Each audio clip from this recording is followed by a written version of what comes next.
ہمیں اللہ کے سامنے ایک دن کھڑے ہونا ہے. یہ جو فکر ہے نا، یہ فکر کہ مجھے اللہ کے سامنے جواب دینا ہے، اللہ کے سامنے کھڑے ہونا ہے، یہ فکر ہے انسان کی اصلاح کرنے والی. جو اس خوف پہ ڈرا کہ مجھے اللہ کے سامنے کھڑا ہونا ہے اور اس خوف میں زندگی گزاری، اللہ نے اس کے لیے 2 جنتوں کا وعدہ فرمایا ہے. اس کے لیے 2 جنتوں کا وعدہ فرمایا ہے. وہ 2 جنتیں کون ہیں؟ حضرت سیدنا عمر فاروق رضی اللہ تعالیٰ عنہ کے دور میں آپ ایک قبر پہ چلے گئے. ظاہراً گناہگار کی قبر تھی، ڈر ڈر کے روتے روتے اس کا انتقال خوف خدا میں ہوا. آپ اصحاب کے ساتھ اس کی قبر پر چلے گئے کہ وہ اللہ کے خوف میں روتے روتے دنیا سے چلا گیا. ایسے بھی خشیت والے لوگ ہیں، اتنا روتے ہیں اللہ کے آگے کہ ان کے جگر پھٹ جائیں، ان کے دل پھٹ جائے. کس لیے؟ اللہ کی محبت میں، اللہ کے خوف سے. ایسے اللہ والے بندے جن کی قبر کو دیکھنا بھی باعث زیارت، باعث فخر، باعث برکت ہے. یہ کون سکھا رہا ہے؟ عمر فاروق بتا رہے ہیں جو اللہ کی خوف سے زمین میں چلے جائیں ان کی قبر کی مٹی بھی بابرکت ہو جاتی ہے.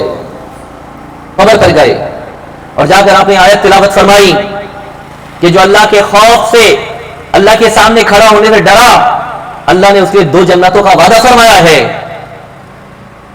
جیسے ہی آپ نے یہ آیت تلاوت فرمائی، قبر سے آواز آتی ہے، صدقت یا عمر، صدق اللہ. اے عمر تم نے سچ کہا، اللہ نے سچ فرمایا اپنے کلام میں. جو اللہ کے سامنے کھڑا ہونے سے ڈرتا ہے، قیامت سے ڈرتا ہے، اللہ اس کو 2 جنتیں عطا فرماتا ہے. پہلی میری قبر کو اللہ نے جنت میں تبدیل فرما دیا ہے اور دوسری جنت مجھے نظر آ رہی ہے. پہلی جنت قبر اور دوسری جنت فرمایا مجھے نظر آ رہی ہے. یہ اللہ کا خوف جس پر طاری ہو جائے، یہ خوف کیسے طاری ہوگا؟ جب ہم سارا دن دنیا میں رہیں گے خوف طاری نہیں ہوگا. ہمیں یہ قرآن و حدیث کی باتیں دل میں کیسے اتریں گی؟ علماء بیان کرتے ہیں، قرآن و حدیث سناتے ہیں، دل میں نہیں اترتی. کیوں نہیں اترتی؟ جس نے حرام کا لقمہ کھایا، جس نے حرام کا ایک لقمہ کھایا، اس کے دل میں سختی پیدا ہو جاتی ہے.